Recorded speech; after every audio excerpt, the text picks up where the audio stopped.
করেছেন, এই পানিটা 40 দিন পর রক্ত আকারে ধারণ করে, বলেন সুবহানাল্লাহ।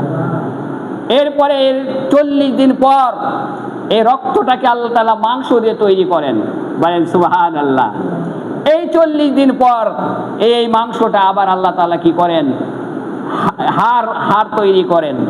এই 40 দিন পর হাড়টাকে আল্লাহ তাআলা কি করেন, আবরণ দিয়ে, চামড়া দিয়ে আল্লাহ তাআলা সুন্দর করে ঢেকে দিয়ে 43-44 দিন পর আল্লাহ তাআলা রূহ দিয়ে দেন মানুষের পেটের মধ্যে, বলেন সুবহানাল্লাহ।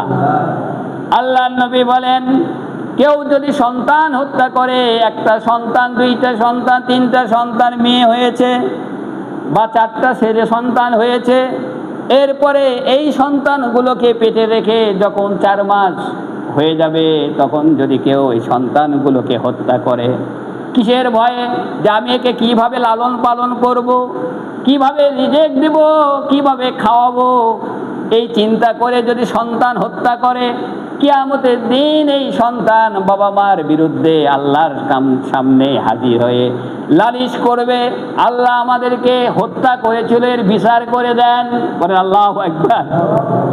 সন্তান হত্যা করবেন না। কেন করবেন না? আল্লাহ তাআলা বলে, রিজিকের মালিক আমি, তোমরা রিজিকের মালিক নও।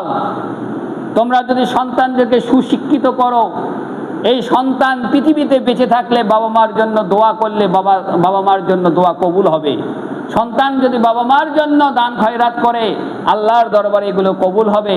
এবং কিয়ামতের দিন আমরা যদি সৎ সন্তান তৈরি করি, আল্লাহ তাআলা কি করবেন, যে কোনো একটি নেককার সন্তান তৈরি করলে ওই সন্তানের সুপারিশ দিয়ে আমাদেরকে জান্নাতে নিয়ে যাবে, বলেন সুবহানাল্লাহ।